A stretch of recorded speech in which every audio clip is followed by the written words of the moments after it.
کس سے نسبت جوڑتے تھے؟ حضرت ابراہیم علیہ السلام سے جوڑتے تھے نا، کیونکہ وہ ایکچولی تو انہی کی نسل میں سے تھے۔ حضرت ابراہیم علیہ السلام ہی تو وہاں پہ اپنے بیٹے کو اور اپنی بیوی کو چھوڑ کے آئے تھے خانہ کعبہ کے پاس، وہیں پہ وہ ان کی اولادوں کی اولادوں کی اولادیں ہوتی رہی، تو مشرکین مکہ تو وہی تھے۔ تو اللہ سبحانہ تعالیٰ ایکچولی یہاں پہ میسج کیا دے رہے ہیں کہ دیکھو وہ ابراہیم علیہ السلام تو حنیفاً تھے، وہ شرک نہیں کرتے تھے، تو تم لوگ جو کر رہے ہو وہ تم غلط کر رہے ہو۔ تو اسی آئیڈیا کو ذہن میں لے کے اب آیت سنیے گا، وَإِذْ قَالَ إِبْرَاهِيمُ، اللہ سبحانہ تعالیٰ فرماتے ہو یاد کرو جب کہا ابراہیم نے رب اجعل، اے میرے رب بنا دے، ھذا البلد آمنا، اس گھر کو امن والا، کس گھر کو؟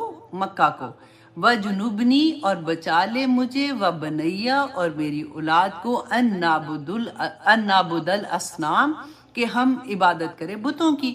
اب وہی بات جو میں نے آپ کو بتائی تھی، کیونکہ حضرت ابراہیم علیہ السلام یہ دعا کس کے لیے کریں، اس لیے آپ دیکھیں یہاں پہ ہمیں اب دیکھیں گے بار بار پوری دعائیں ہیں حضرت ابراہیم علیہ السلام کی، جو انہوں نے مناجات کی تھی اللہ سبحانہ تعالیٰ کے سامنے، اور اپنی اولاد کے لیے بھی دعا کی تھی۔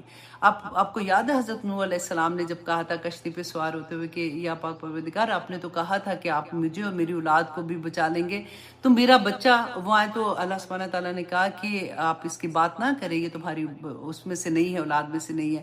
تو ہمیں کیا ہے کہ ہم ایسی بات جب سنتے ہیں نا، تو ہمارے ذہن میں یہی بات آتی ہے کہ اچھا فلاں بچہ کا یہ بات، فلاں کی یہ بات ایسے کیسے، نبیوں کی اولادوں میں سے بھی ایسے تھا، انہوں نے بھی دعائیں مانگی اللہ سبحانہ تعالیٰ سے۔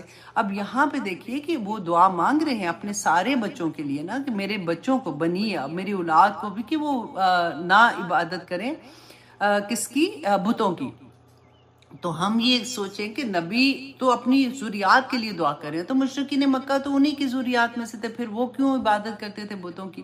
تو یہاں پہ جو ہے مفسرین کئی دفعہ نام ایسے پھسل جاتے ہیں، مفسرین نے لکھا ہے کہ یہاں پہ ان کی مراد ان کی صلبی، ان کے اپنے بچے جیسے اولاد تھی، ان کے بارے میں یہ تھا کہ ان کو اللہ سبحانہ تعالیٰ بتوں سے دور رکھنا۔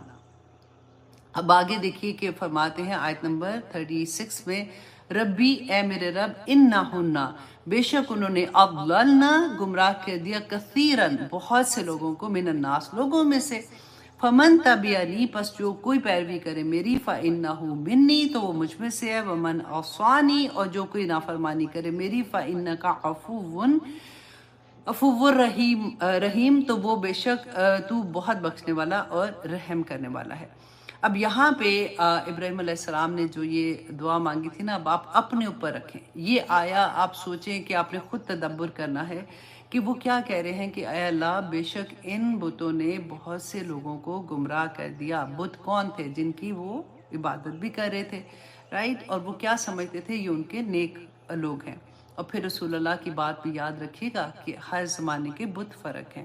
آج ہمارا خدا کون بن گیا؟ ہمارا اللہ سبحانہ تعالیٰ نے قرآن میں ہمیں کہا نا، تمہاری اپنی خواہش نفس تمہارا خدا بن گیا، ہماری دولت، ہمارا پیسہ ہمارا خدا بن گیا۔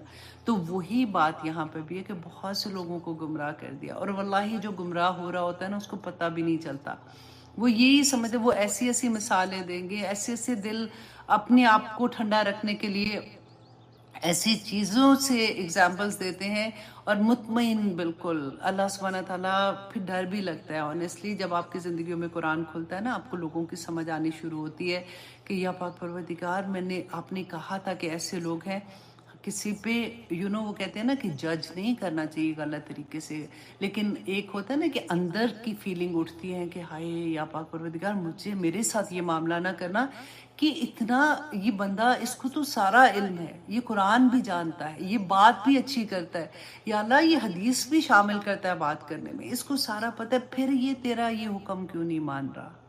پھر اس کے لیے یہ حکم ماننا کیوں مشکل ہے؟ تو اللہ سے ادھر توبہ کیا کرے، کیونکہ اللہ قبول کرتا ہے اس بات کو۔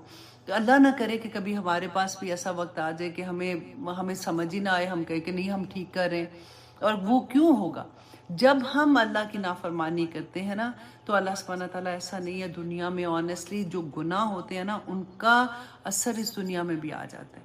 میں اپنے ٹیچرز کو ہمیشہ یہ بات کہتی ہوں کہ بیٹا، اگر آپ اللہ کے راستے میں انصاف نہیں کرو گے نا، کیونکہ اتنا بڑا عہدہ اللہ سبحانہ تعالیٰ نے تمہیں دے دیا کہ تم قرآن سکھانے والے بن گئے ہو.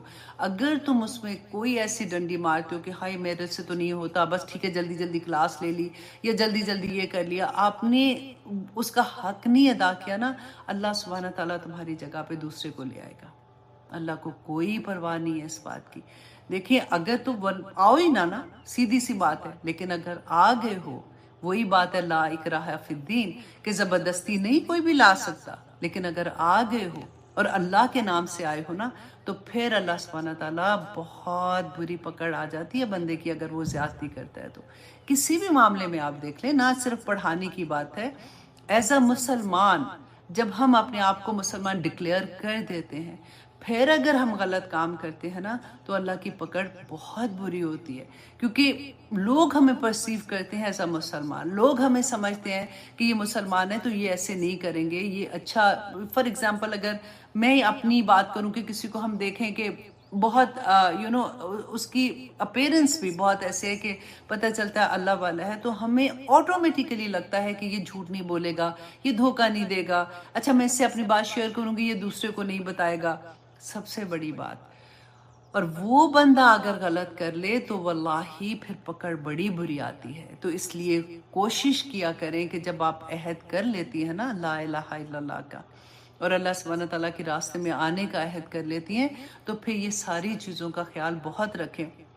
بات صرف اتنی ہے کہ غلطی پھر بھی ہوگی، اللہ سبحانہ تعالیٰ انشاءاللہ جب ہم توبہ کرتے ہیں نا، اور کمال کی بات ہو جاتی ہے، واللہ کمال کی بات ہو جاتی ہے کہ غلطی کراتے ہیں نا، پتہ نہیں چلتا، جیسے انجانے میں غلطی ہوگی، لیکن گھر آتے ایک دم سے ذہن میں آتا ہے کہ او مائی گاڈ میں نے یہ کیا کہہ دیا، یا میں نے کیا سن لیا، یا میں نے یہ بات کیوں ایسے کہہ دی ہے.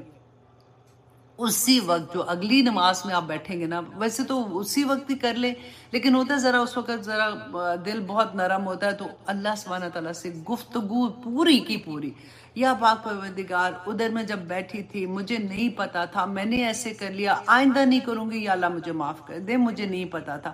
واللہ انسان کی زندگی نا، وہ کہتے ہیں نا کہ دل آپ کا پالش ہوتا جاتا ہے، چمکتا جاتا ہے، اور جس دل میں تھوڑی سی بھی قدورت ہوتی ہے نا، اس میں اللہ سبحانہ تعالیٰ کا نور تو نہیں آ سکتا. تو جو صاف دل ہوگا، اللہ سبحانہ تعالیٰ کو سب پتا ہوتا ہے، اس دل میں اللہ سبحانہ تعالیٰ کی یاد پکی آ جاتی ہے، اللہ سکون دے دیتا ہے. ویسے تو سکون دیکھے دنیا میں اللہ نے رکھا ہی نہیں ہے. اللہ اکبر. اللہ سبحانہ تعالیٰ ہمیں توفیق دے کہ اللہ کے احکامات کو سمجھنے اور اس پہ عمل کرنے والے بن جائے. آمین ثم آمین. اب آگے دیکھیے اللہ سبحانہ تعالیٰ فرماتے ہیں آیت نمبر 37 میں کہ ابراہیم علیہ السلام اب کیا دعا کریں، ربنا اے ہمارے رب، انی اسکنتو بے شک میں نے بسا لیا، من ذریاتی اپنی اولاد میں سے کچھ کو، بوادن غیر ذی زرعن ایسی وادی میں جس میں کھیتی باڑی نہیں ہے، عند بیتک المحرم کہ تیرے گھر کے پاس حرمت والے. ربنا کیوں بسایا؟ اب یہاں پہ کیوں کا جب سوال ہے نا، اب سارے ایک اپنے آپ سے بھی کیوں کا سوال کریں کہ جب بھی ہم نے گھر لینا ہوتا ہے، کبھی ہم کیا سوچتے ہیں ایسے کہ ہم اپنا گھر جو لیں گے وہ مسجد کے پاس ہو، یا ایسی جگہ پہ ہو جہاں پہ اللہ سبحانہ تعالیٰ کی یاد والے لوگ زیادہ رہتے ہیں. ہماری پرائرٹی دیکھیں، پاکستان میں تو ہر آلموسٹ محلے کے پاس مسجدیں ہوتی ہیں، رائٹ، انڈیا میں بھی ہوتی ہوں گی اسی طرح سے، جو مسلمان جہاں پہ زیادہ ہوتے ہیں وہاں پہ. لیکن وہ ہوتا ہے کہ آپ نے ویسے ہی گھر وہاں پہ لے لیا، لیکن کیا اس سوچ کے ساتھ کہ میں وہاں پہ گھر لوں، وہاں پہ مسجد ہے، جامع مسجد ہے، یا فار ایگزامپل وہاں پہ کلاسز ہوتی ہیں، میرے بچے جو ہے وہ اللہ کا دین بھی سیکھ سکیں گے. تو یہاں پہ ہمیں بہت بڑا سبق ملتا ہے کہ ابراہیم علیہ السلام ایسی جگہ پہ، دیکھیں ہم سوچتے ہیں نا کہ بچوں کو بیسٹ جگہ پہ رکھیں، جتنی بھی اوقات ہوتی ہے، جس بھی لیول پہ ہم ہوں گے اس لیول پہ، بیسٹ لیول پہ ہم نے رکھنا ہوتا ہے کہ بچے اچھے اسکول میں جائیں، اچھے گھر میں رہیں، جو بھی ان کو آسانیاں ملے. اب یہاں پہ ابراہیم علیہ السلام اپنے دودھ پیتے بچے کو اور اپنی بیوی کو ایک ایسی جگہ پہ جہاں پہ کوئی چیز نہیں، سوائے پہاڑوں کے، نہ پانی ہے، نہ کھانے کا، نہ کچھ نہ کچھ، وہاں پہ کیوں چھوڑ کے آ رہے ہیں؟ اللہ کا حکم تھا، اللہ کا حکم تھا. آج مجھے اور آپ کو اس قرآن میں جو حکم ہے نا بالکل ویسے ہی حکم ہے. ہمیں یہ لگتا ہے نا کہ وہ تو جبرائیل علیہ السلام نے ان کو کہا تھا تو کیا انہوں نے نہیں کرنا تھا. تو مجھے اور آپ کو بھی یہ کتاب بھی جبرائیل علیہ السلام ہی رسول اللہ صلی اللہ علیہ وسلم کے قلب سلیم پر لے کے نازل ہوئے تھے. یہ وہی کتاب ہے جو میرے اور آپ کے ہاتھ میں ہے. اس میں جو احکامات ہیں وہ اتنے امپورٹنٹ ہے کرنے کے لیے جتنے وہ ابراہیم علیہ السلام کے لیے تھے. نور کے ممبروں پہ ایسے تو نہیں بیٹھا جائے گا نا. تو اللہ سبحانہ تعالیٰ نے دیکھیں یہاں پہ فرمایا کہ ابراہیم علیہ السلام نے کہا کہ وہ کیوں چھوڑ کے آئے تھے. دعا اب کر رہے ہیں کہ میں ایسی وادی میں اپنے بیوی بچوں کو چھوڑ کے جا رہا ہوں یا پاک پروردگار کہ ربنا لیقیموا الصلاۃ، تاکہ وہ نماز قائم کریں. فجعل افئدۃ من الناس، تو اے اللہ کر دے لوگوں کے دلوں کو تحوی مائل ہوں علیہم طرف اس کے. خانہ کعبہ بھی اس کا مطلب ہو سکتا ہے کہ مطلب اس گھر کے پاس جس میں نے کیا، اور میری ذریات مطلب انہی کی ذریات میں سے تو رسول اللہ صلی اللہ علیہ وسلم بھی تھے نا، پھر ان کی طرف ان کی محبت ہو لوگوں کی. وَرْزُقْهُم مِّنَ الثَّمَرَاتِ، اور رزق دے انہیں پھلوں میں سے. لَعَلَّهُمْ يَشْكُرُونَ، تاکہ وہ شکر گزار بن سکیں. سبحان اللہ. اب دیکھیے کہ یہ اس میں اس ایک ایک آیا میں نا جو ابراہیم علیہ السلام کی دعائیں ہیں، آپ بالکل اسی طرح سے کہ یہ جیسے آپ مانگ رہے ہیں تو آپ اس کو کیوں مانگ رہے ہیں. ابراہیم علیہ السلام نے کس وجہ سے یہ دعا مانگی تھی، تو وہ وجہ مجھے اپنے اندر کریٹ کرنی ہے.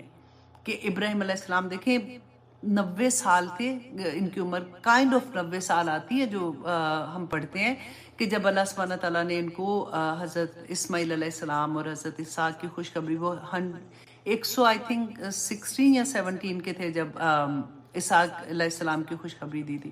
تو ابراہیم علیہ السلام اسماعیل علیہ السلام اس عمر میں پیدا ہوئے. وہ کتنا پیارا بچہ ہوگا، وہ کتنا لاڈلا اور محبت والا بچہ ہوگا کہ میں کیسے اس کو چھوڑ سکتے. اللہ کا حکم آ گیا. اب کہتے ہیں جب وہ بیوی کو وہاں پہ چھوڑ کے آ رہے ہیں تو ایک جیسے ہوتا نا تھیلی اس کی کھجور کی اور پانی ایک مشکیزہ بس، اور وہاں پہ رکھا اور چل پڑے. اب میں اور آپ جب یہ قصہ سنیں گے تو ہم کہیں گے ہائے ہائے یہ کیسے ہو سکتا ہے، یہ تو ایسے نہیں ہے. نعوذ باللہ، ہم تو پتہ نہیں کیا کیا سوچے ہیں نا. اب دیکھیں کہ بیوی پیچھے آ رہی ہیں، بھاگ کے پیچھے آ رہی ہیں، کہہ رہی ہیں کہ ابراہیم آپ ہمیں کہاں چھوڑ کے جا رہے ہو. کوئی جواب نہیں دے رہے، چلتے جا رہے ہیں. پھر پیچھے کہتے ہیں 3-4 دفعہ جب انہوں نے پوچھا تو بی بی ہاجرہ نے کہا کہ اچھا آپ مجھے یہ بتا دیں کہ کیا یہ آپ کے رب کا حکم ہے کہ آپ ہمیں یہاں چھوڑ کے جا رہے ہیں. تو ابراہیم علیہ السلام نے اپنا سر ہلایا کہ ہاں میرے رب کا حکم ہے. اور وہ بیوی بھی دیکھے ایسے نہیں اسماعیل علیہ السلام جیسے بچے پھر پیدا ہوتے، کہ انہوں نے کہا کہ اگر آپ کے رب کا حکم ہے تو پھر میں سر تسلیم خم کرتی ہوں. آپ کا رب کبھی ہمیں خراب نہیں کرے گا، مطلب ہمیں ضائع نہیں کرے گا. آپ کا رب ہمیں کبھی ضائع نہیں کرے گا. اللہ اکبر. اب دیکھیں کہ وہ بیوی واپس پلٹ جاتی ہیں اور جا کے پھر وہی قصہ سارا کہ وہ بچہ کو جب بھوک لگتی ہے تو کبھی ادھر صفا پہ جاتی ہے، مروہ پہ جاتی ہیں، صفا پہ بھاگ رہی ہیں تو وہ پھر آب زمزم کا پانی نکلتا ہے اور پھر وہ کیسے اپنے بچوں کو پانی پلاتی ہیں، خود بھی پانی پیتی ہیں. آب زمزم کے پانی کے بارے میں بھی رسول اللہ نے فرمایا نا کہ اگر آپ بھوک کی نیت سے پیتے ہو تو آپ کو بھوک آپ کی ختم ہو جاتی ہے، اگر آپ پیاس کی نیت سے پیتے ہو تو پیاس ختم ہو جاتی ہے، اگر شفا کی نیت سے پیتے ہو تو بیماری ختم ہو جاتی ہے. اس میں اللہ سبحانہ تعالیٰ نے ہر طرح کی شفا بھی رکھی ہے. بلکہ ایک میں آئی تھنک امام ترمذی کا واقعہ پڑھی تھی. ان کے فادر جب حج کرنے کے لیے گئے تو کہتے ہیں کہ حج کا زمانہ تھا، اس زمانے میں تو لائٹیں بھی نہیں نہ ہوتی تھی، تو کہتے ہیں کہ اندھیری رات تھی تو رات کو وہ خانہ کعبہ میں طواف بھی کر رہے تھے. تو کہتے ہیں کہ مجھے یوں لگا کہ مجھے باتھ روم میں جانا ہے تو پیشاب کرنے کے لیے جیسے. تو کہتے ہیں کہ اتنی مجھے ڈر یہ تھا کہ اتنا رش تھا کہ میں تو کچلا ہی جاؤں گا، اندھیرا اتنا رات ہے تو مجھے تو کوئی نظر بھی نہیں آ رہا اور کہاں پہ جانا ہے. تو کہتے ہیں کہ جب مجھ سے ایسا ہوا کہ مجھ سے برداشت نہیں ہوا تو مجھے ایک دم یاد آیا کہ رسول اللہ صلی اللہ علیہ وسلم نے تو آب زمزم کے بارے میں کہا تھا کہ جس نیت سے پیو گے اللہ سبحانہ تعالیٰ وہی اس میں وہی شفا ڈال دیتے ہیں. تو کہتے ہیں میں نے آب زمزم، اب دیکھیں انہوں نے حاجت کیا تھی، اور پھر آب زمزم کہتے ہیں میں نے پیٹ بھر کے پیا اور دعا یہ کی کہ اللہ سبحانہ تعالیٰ مجھ پہ رحم کرنا، میں نہیں جا سکتا اس وقت، تو میری یہ حاجت جو بھی مجھے ہو رہی ہے اس کو مجھے شفا دے دے. تو کہتے ہیں کہ میں پوری رات عبادت کرتا رہا یہاں تک کہ صبح روشنی ہو گئی اور مجھے وہ حاجت نہیں ہوئی